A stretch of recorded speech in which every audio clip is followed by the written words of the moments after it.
LOR Lorentz, Lorentz, LORENTZ, Lorentz force. पहली बात है फोर्स है, इसमें तो कोई दिक्कत वाली बात नहीं है।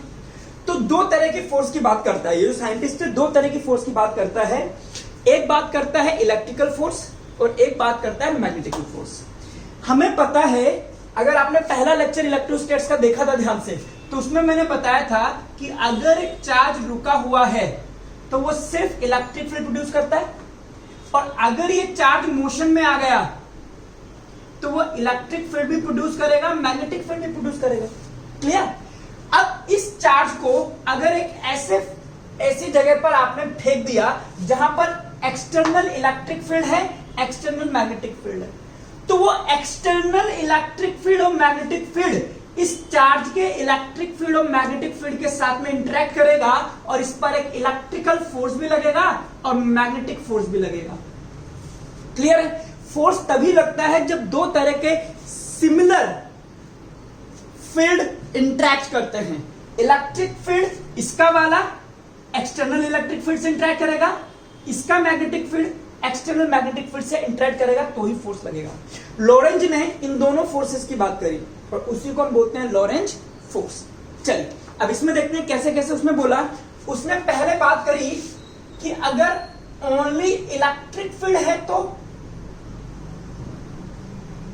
सोचो एक क्यू पार्टिकल v वेलोसिटी से इलेक्ट्रिक फील्ड में एंट्री लेता है और मैंने माना ये इलेक्ट्रिक फील्ड इस डायरेक्शन में है,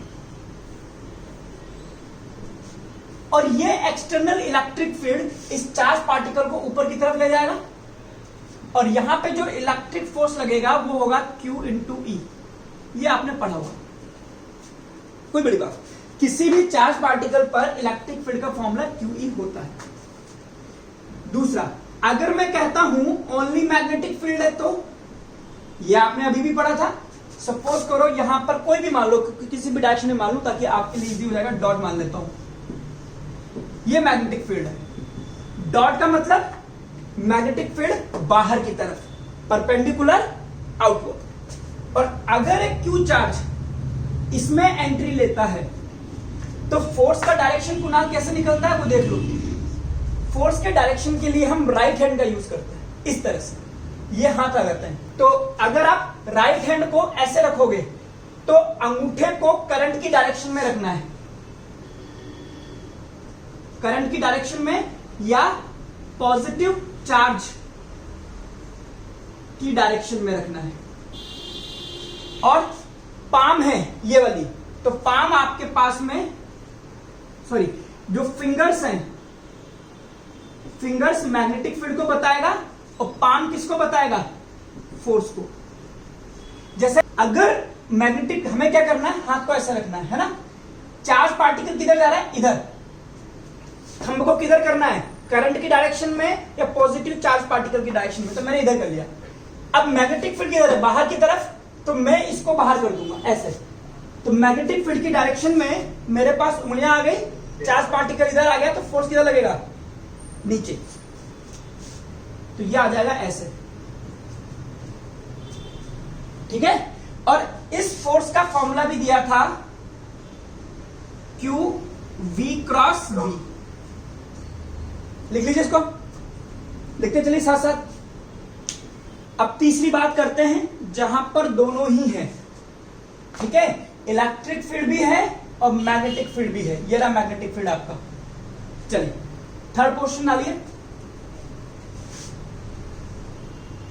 in both electric field, magnetic field, electric field and magnetic field. अब मैं ये दोनों लगा देता हूं, यानी कि एक ऐसी जगह जहां पर इलेक्ट्रिक फील्ड भी है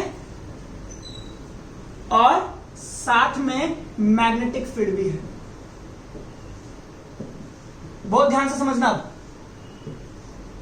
और मैं कहता हूं एक मेरा क्यू चार्ज पार्टिकल इस डायरेक्शन में जाता है। क्लियर? अब मुझे बताइए इलेक्ट्रिक फील्ड किधर की तरफ फोर्स लगाएगा? ऊपर की तरफ। ऊपर की तरफ। ये इलेक्ट्रिक फील्ड का फोर्स है ना, चार्ज पार्टिकल को ऊपर ले जाएगा। और मैग्नेटिक फील्ड किधर लगाएगा? मैग्नेटिक फील्ड चार्ज पार्टिकल इधर और मैग्नेटिक फील्ड बाहर, तो किधर आ रहा है? नीचे। अंगूठा चार्ज पार्टिकल की डायरेक्शन में, मैग्नेटिक फील्ड बाहर और फोर्स नीचे। करके देखा करो इसको, ऐसे बैठने से नहीं आएगा समझ में, हाथ पैर चलाया करो, करके देखो कैसे कर रहे हैं, कॉपी पे कैसे कर रहे हैं। और मैग्नेटिक फोर्स कोशिश करेगा कि इसको नीचे लेके जाए। ये दोनों फोर्स एक दूसरे के अपोजिट डायरेक्शन में काम करेंगे, तो नेट फोर्स क्या होगा? इलेक्ट्रिक फोर्स क्या होता है? Q into E. Magnetic force क्या होता है? Q into V cross B.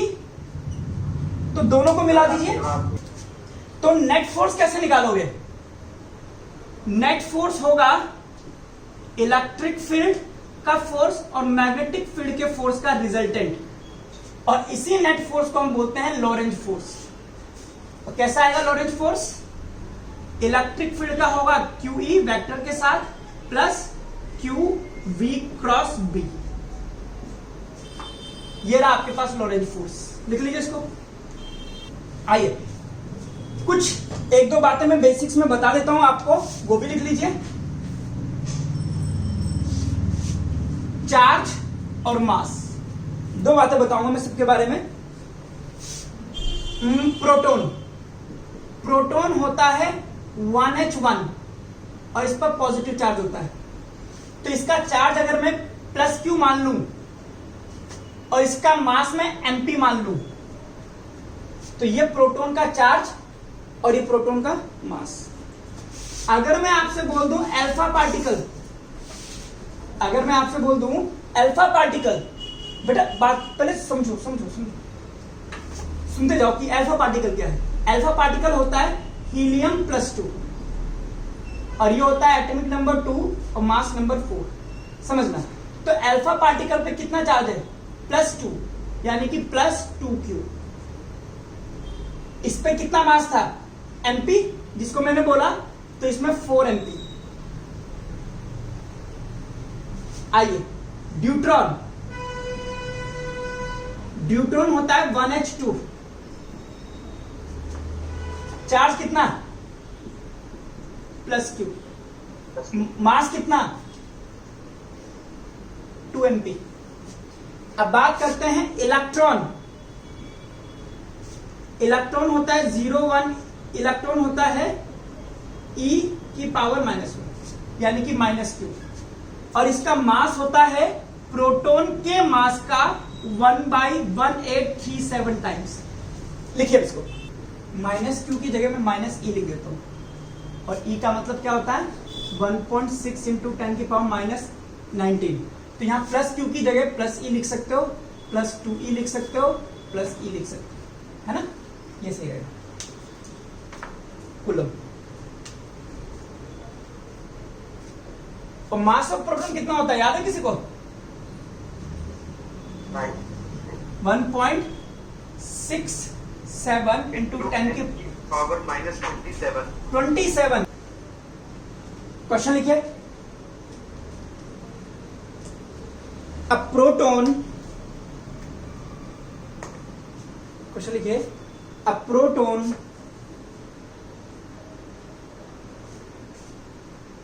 comma deuteron and alpha particle are accelerated number one with same voltage,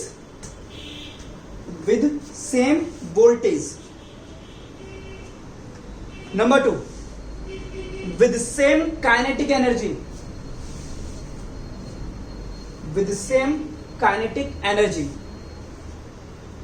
check the paragraph. What is the ratio of their radii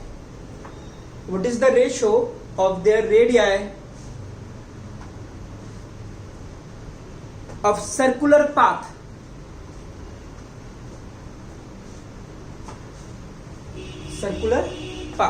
in a transverse magnetic field?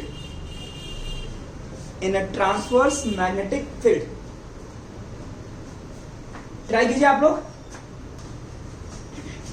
Question मुझसे पूछा है कि एक charge particle में मेरे पास क्या क्या दे रखे हैं। कहता है प्रोटॉन है, ड्यूट्रॉन है और अल्फा पार्टिकल है। प्रोटॉन, ड्यूट्रॉन और अल्फा पार्टिकल तीनों ही ट्रांसवर्स मैग्नेटिक फील्ड में एंट्री करते हैं। ये रहा मैग्नेटिक फील्ड। कोई भी मान लो, ट्रांसवर्स मैग्नेटिक फील्ड का मतलब क्या होता है? ऐसा मैग्नेटिक फील्ड जो मोशन के परपेंडिकुलर हो। ये इधर जा रहा है, ये इधर जा रहा है, ये इधर जा रहा है, और मैग्नेटिक फील्ड है अंदर, तो परपेंडिकुलर आ गया।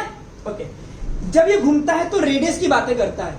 रेडियस का फॉर्मूला होता है R = mv/qb। क्लियर हो गया? अब पहली बार में बोल रहा है कि इनको सेम वोल्टेज से एक्सेलरेट करा है। ये सब भाग करके आ रहे हैं, इनके किसी ने तो लात मारी है तभी तो भागे हैं। ये लात इसको कौन मारता है? इलेक्ट्रिक फील्ड मारता है। इलेक्ट्रिक फील्ड ने इनको झटका दिया है तब ये भाग रहे हैं। और इलेक्ट्रिक फील्ड में भी इसका वोल्टेज V था, तो इस वोल्टेज से झटका लगा होगा। तो इस फॉर्मूले में इनमें मोमेंटम यानी कि स्पीड आई, उसकी वजह क्या था? Electric field. तो मोमेंटम का फॉर्मूला होता है √2m काइनेटिक एनर्जी के साथ में। ये पता ही आपको। और कौन सा है? एक्सटर्नली तो है, तो √2m q × v qb। अब पहले क्वेश्चन में बोल रहा है कि सेम वोल्टेज, तो पहले क्वेश्चन में सेम वोल्टेज कह रहा है, तो वोल्टेज वाला तो यहां पे फॉर्मूला। तो ये बताइए, अगर वोल्टेज सेम है, सुनना ध्यान से, V = √2m q × voltage qb, ये आपका सेम है। इन सबके चार्ज अलग अलग हैं, ठीक है, और मास अलग अलग है। मैग्नेटिक फील्ड भी सेम है, 2 भी सेम है। तो बेसिकली ये जो रेडियस आएगी वो किसके प्रोपोर्शनल है? ऊपर की तरफ मास यानी कि √m, ऊपर की तरफ चार्ज यानी कि √q, नीचे की तरफ चार्ज यानी कि q। इनको सॉल्व करोगे तो 1/√q आ जाएगा। बोलो, ये रेडियस √m/q के डायरेक्टली प्रोपोर्शनल होगी। क्लियर है ये बात? अब रेडियस का रेशो चाहिए सबके लिए, तो प्रोटॉन, अल्फा पार्टिकल और ड्यूट्रॉन। प्रोटॉन के लिए मास में मान लेता हूं √mp, चार्ज में मान लेता हूं q, तो रेडियस आ जाएगी मेरे पास ये वाली। ड्यूट्रॉन के लिए मास मैंने लिखाया था डबल होगा, चार्ज मेरे पास होगा q। अल्फा पार्टिकल के लिए मास मेरे पास 4 टाइम्स होगा प्रोटॉन का, और चार्ज होगा मेरे पास 2q। अब mp mp mp q q q और रूट कैंसिल होगा, ये आ जाएगा 1, ये बचेगा √2 और ये बचेगा √2, and this is your answer. अगला क्या बोलता है इसमें सेकंड पार्ट में कि सेम काइनेटिक एनर्जी से करा है, तो सेम काइनेटिक एनर्जी, तो इस बार मैं फॉर्मूला लगाऊंगा ये वाला, है ना? तो सेम काइनेटिक एनर्जी,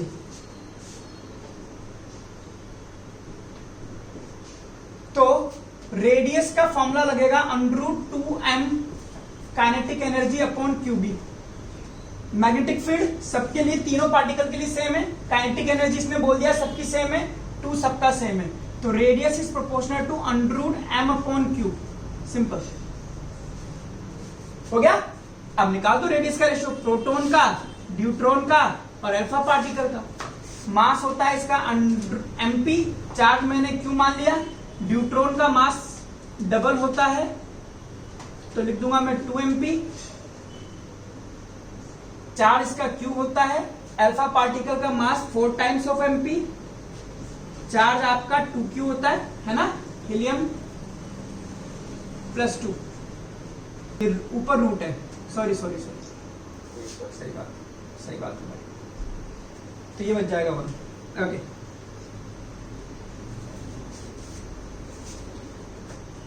चलिए अगला लिखिए क्वेश्चन, देखिए, if a charge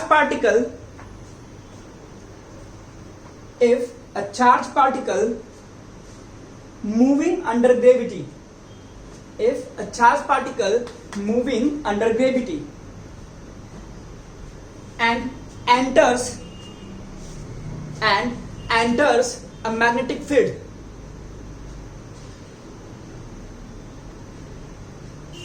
what should be the magnetic field? What should be the magnetic field so that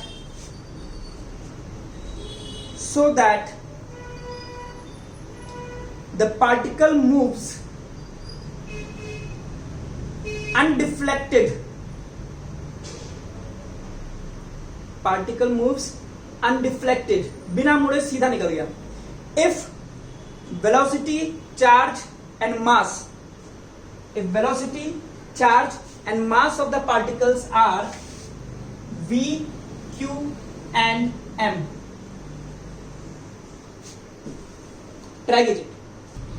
आइए, क्वेश्चन कहता है, सुनो इधर, ये चार्ज पार्टिकल है जिसका चार्ज q है, मास m है और ये v वेलोसिटी से जा रहा है. बट दिक्कत क्या है कि ये ग्रेविटी इसको नीचे खींच लेती है यार. ग्रेविटी कितना फोर्स लगाएगी? mg. तो ये डिफ्लेक्टेड जाएगा. अब ये ग्रेविटी इसको ना खींचे, इसके लिए मुझे एक फोर्स ऊपर लगाना पड़ेगा. ऊपर की तरफ मेरे पास फोर्स लगाने के लिए मैग्नेटिक फील्ड है, तो मैं ये कोशिश करूंगा इस चार्ज पार्टिकल पर मैग्नेटिक फोर्स ऊपर लगे. तो मुझे बता मैग्नेटिक फील्ड किधर लगाऊं? क्रॉस करूं, डॉट करूं, इधर करूं, ऊपर करूं, लेफ्ट करूं, नीचे करूं, किधर रखूं मैग्नेटिक फील्ड की डायरेक्शन कि मेरी हथेली ऊपर आ जाए? जल्दी बता.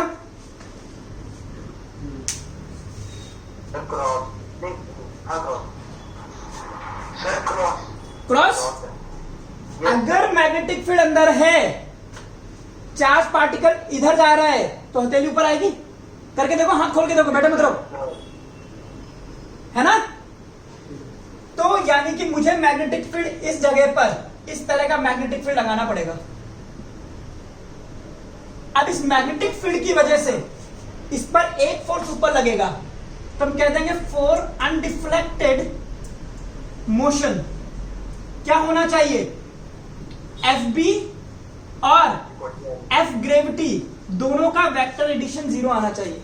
नेट फोर्स 0 होना चाहिए ना. तो ये कब होगा? जब दोनों के कारण लगने वाले फोर्सेस डायरेक्शन में अपोजिट हो और मैग्नीट्यूड में इक्वल हो. डायरेक्शन हमने दिखा दी कि अपोजिट है, हमें सिर्फ मैग्नीट्यूड इक्वल करना है.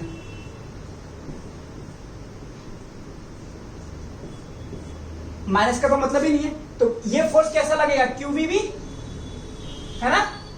तो ये हो जाएगा QVB, ये हो जाएगा mg, तो B आ जाएगा mg अपॉन QB. हाँ भाई, पर आप करें तो कुछ भी हो सकता है. तो जरा सुनो, इधर ध्यान से समझना, बाद में मत पूछना सर ये क्या है. ये मैंने बनाया करंट का डायरेक्शन. किसका है? करंट का. इसको मैग्नेटिक फील्ड मत समझ लेना. करंट ऐसे जा रही है अंदर, ऐसे 2.5 एम्पियर की करंट है ये.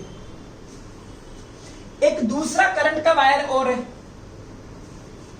इसमें भी करंट अंदर जा रही है I.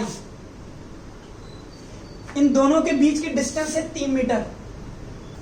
तो ये दो वायर है, करंट जा रहा है और ये 3 मीटर. इस वायर से 2 मीटर दूर, इस वायर से 2 मीटर दूर एक इलेक्ट्रॉन है, और ये इलेक्ट्रॉन इस डायरेक्शन में जा रहा है v स्पीड से. और ये स्पीड दे रखी है आपको 4 इंटू 10⁵ मीटर पर सेकेंड. लिखिए. सर वो आई क्या है मतलब? आई, हाँ ये पता करनी है, रुक जा. अच्छा. और इस इलेक्ट्रॉन पर जो फोर्स लग रहा है, उस फोर्स की वैल्यू दे रखी है 3.2 इंटू 10⁻⁻⁻20 न्यूटन. कितना कम फोर्स है. क्वेश्चन लिखिए. What should be the value of I, इस करंट की वैल्यू बतानी है. What should be the value of I if electron is moving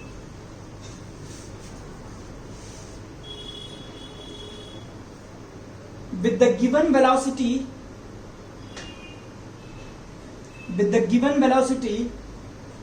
and experiencing the given force,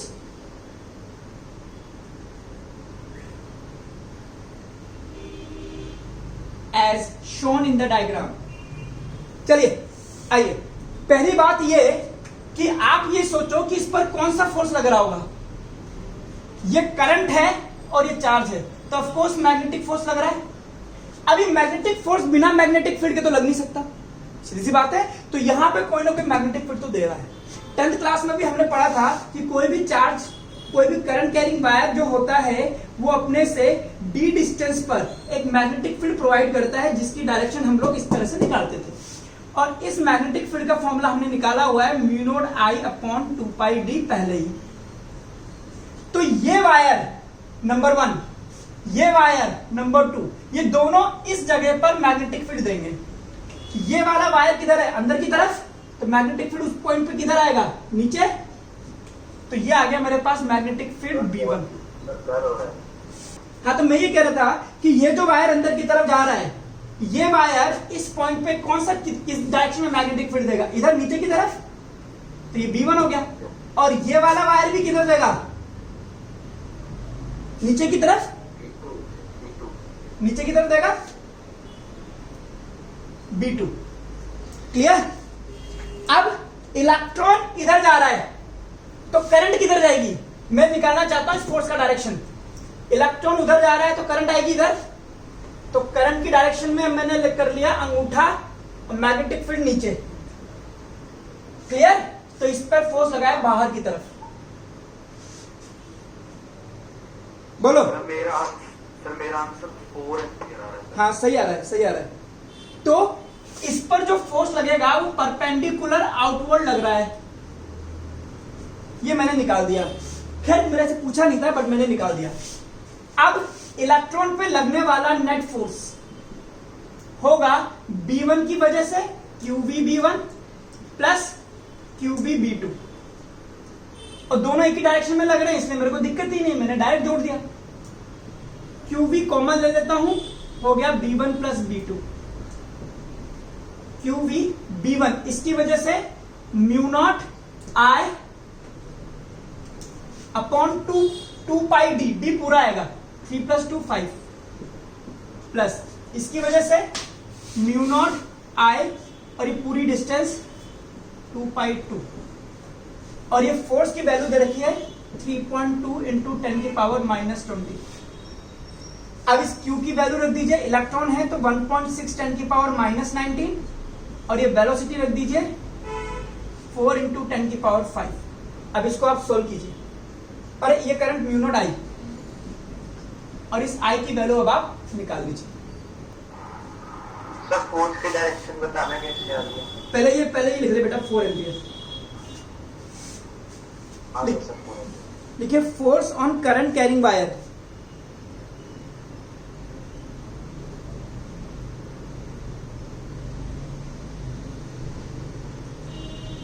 okay.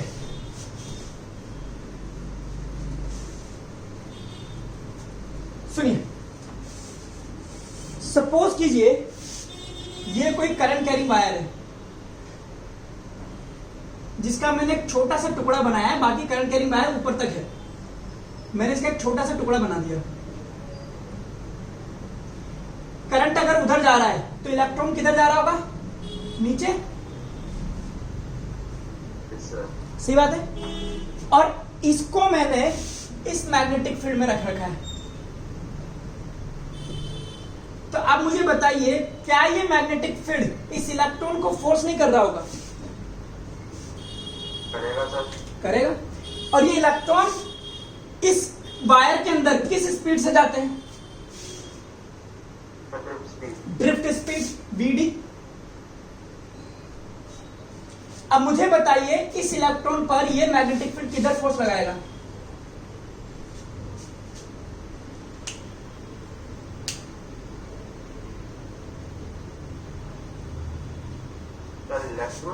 Left में लगाएगा। और इस फोर्स का फॉर्मूला क्या होगा?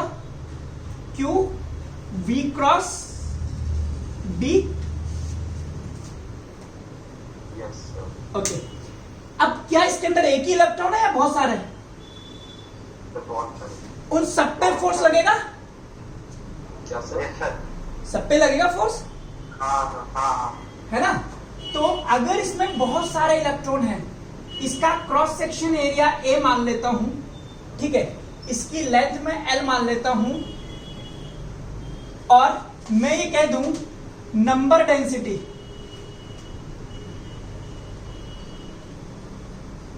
Of electron is N. Number density समझते हैं ना? Number of charge particle per unit volume.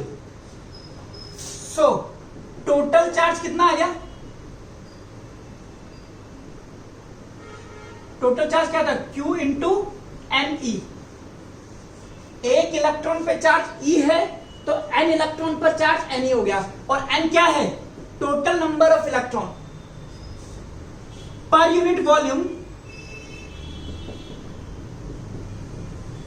Number of electron is n, तो टोटल वॉल्यूम क्या है? A into L.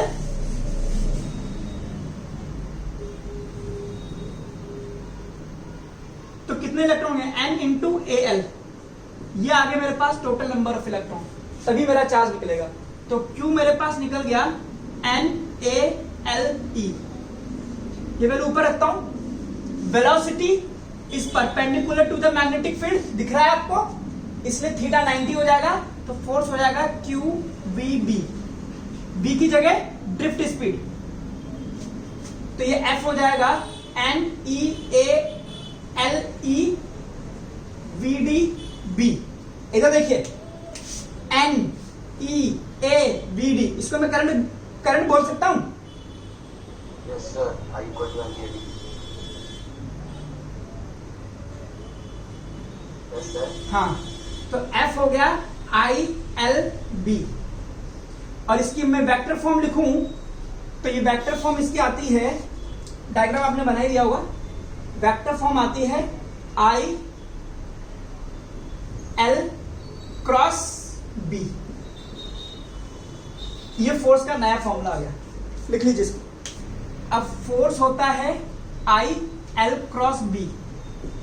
अगर वायर की लेंथ और करंट, सॉरी मैग्नेटिक फील्ड दोनों पैरेलल आ जाएं तो थीटा हो जाएगा 0 और फोर्स लगेगा 0। LB साइन थीटा होता है ना? सर आपका अभी और भी चला गया था, और बहुत ज्यादा आ रहा है वो। सर कुछ सुनाई नहीं दिया था। कोई बात नहीं है, मैं बोलता हूं ये फोर्स का फॉर्मूला था हमारे पास IL cross B। Yes sir. अगर लेंथ और मैग्नेटिक फील्ड दोनों पैरेलल हो जाएंगे तो थीटा क्या हो जाएगा? जी। तो साइन 0 0। लेकिन अगर ये परपेंडिकुलर है, यानी कि वायर ऐसा है और मैग्नेटिक फील्ड ऐसा है, तो थीटा हो जाएगा 90। तो फोर्स हो जाएगा आई लव भैया।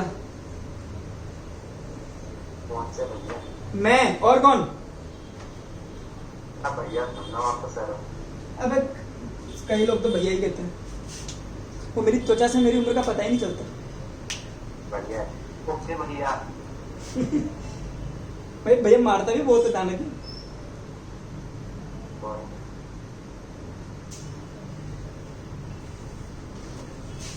हमारे यहाँ किसी लड़की का नाम बी से शुरू होता है क्या? लड़की का नहीं, लेकिन लड़के का भुवन। अबे नहीं यार, भुवन नहीं। हाँ, आई लव भुवन। सारी लड़कियां याद करेंगी इसको, आई लव भुवन। ठीक है? आ गया सर। लॉटरी। तू जल्द है बेटा।